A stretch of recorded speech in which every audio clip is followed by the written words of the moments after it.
Salam sejahtera kepada penonton-penonton di luar sana. Mari kita fahami bagaimana dan mengapa ideologi fasisme dan nazisme muncul.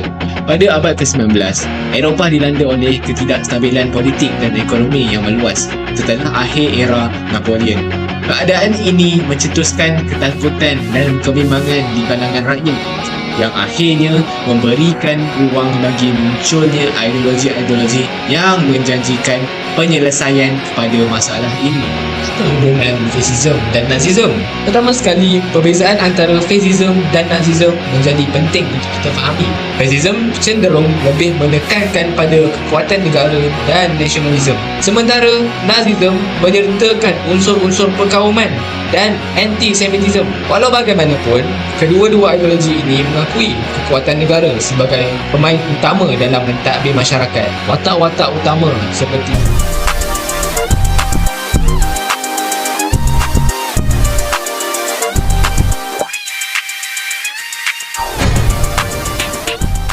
memainkan peranan penting dalam membentuk dan menyebarkan ideologi ini. Mussolini, seorang bekas wartawan dan veteran Perang Dunia Pertama, menarik perhatian masyarakat dengan kemampuannya berkomunikasi dan membina sokongan besar daripada itu. Ini, Benito Mussolini menubuhkan gerakan fasisme pada awal 1920-an sebagai reaksi terhadap ketidakstabilan politik dan ekonomi yang dialami negaranya. Fasisme menekankan pada nasionalisme, kekuatan negara dan juga kekuatan pemimpin sebagai jalan untuk mencapai ketertiban dan kestabilan. Adolf Hitler, seorang pelukis yang gagal untuk memasuki sekolah seni yang diinginkannya. Daripada situ, dia membuat keputusan untuk terjebak dalam politik. Setelah beberapa tahun dalam politik, dia telah mendapat kuasa dan sokongan besar daripada rakyat, lalu menjadi pemimpin bagi parti Nazi di Jerman. Dia membawa ideologi Nazisme ke tahap yang lebih ekstrim. Konsep perkauman dan antisemitisme menjadi sebahagian daripada dasar-dasar ideologinya, dan dengan itu Hitler memimpin Jerman ke dalam Perang Dunia Kedua dengan hasrat mencapai hidup bagi bangsa Aryan, iaitu bangsa Hitler sendiri. Setelah Adolf Hitler mendapat kuasa dan menjadi pemimpin bagi negara Jerman, dia telah menguatkan polisi ideologinya, ideologi Nazisme, dan menyebarkan propaganda ke dunia luar, dan ia begitu efektif sehingga kan negara-negara yang berada di Eropah perlu bekerjasama untuk berlawan dengan kumpulan Hitler ini.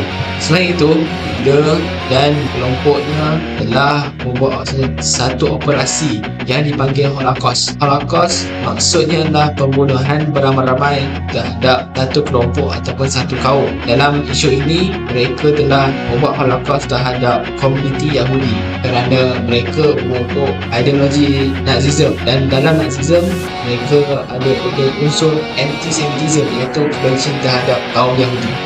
Kejatuhan kerajaan yang membentuk ideologi fasisme dan nazisme menjadi kepastian selepas tamatnya Perang Dunia Kedua. Dalam kes Nazisme, pihak Nazi telah pun tewas oleh Soviet Union di Russia. Lalu daripada itu, kerajaan mereka telah pun tumbang, dan propaganda yang disebarkan mengenai ideologi Nazisme telah pun pudar dan tidak lagi memberi impak yang besar kepada dunia. Akhirnya lesaplah ideologi tersebut. Tetapi fasisme tidak lenyap sepenuhnya. Seperti contoh, di Korea Utara, pemerintahan yang dipimpin oleh Kim Jong-un mengadaptasikan unsur-unsur fasisme dan juga dictatorship yang mengekalkan ketahanan ideologi ini dalam konteks global yang sedang berubah. Keburukan bagi ideologi-ideologi ini adalah pertama sekali penindasan terhadap rakyat. Rakyat tidak mempunyai suara, tidak mempunyai kebebasan. Mereka perlu sepenuhnya mematuhi arahan dan peraturan yang diberi oleh pemerintah. Lagi-lagi ahli doktor dan juga ahli falsafah, mereka tidak mempunyai suara ataupun tidak boleh membuat apa-apa yang dilarang oleh pemerintah. Selain itu, ideologi-ideologi ini adalah antara penyebab Perang Dunia Kedua terjadi. Dan sebenarnya kita tahu, apabila ada perang, di situlah akan ada banyak nyawa diragut, akan ada banyak pembunuhan yang tidak beretika, seperti jadinya Holocaust.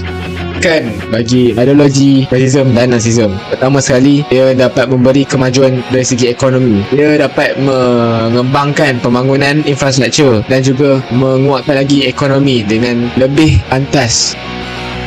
Kerana ideologi ini memberikan kekuatan yang besar kepada pemerintah untuk mengendalikan dan mengarahkan masyarakat untuk bekerjasama memastikan tujuan dicapai. Pelbagai perubatan telah dihasilkan daripada ideologi ini. Mereka telah membuat eksperimen terhadap manusia. Walaupun perubatan ini tidak beretika, tetapi keputusan yang mereka dapat daripada eksperimen ini dapat menghasilkan perubatan-perubatan yang sering digunakan di zaman moden ini.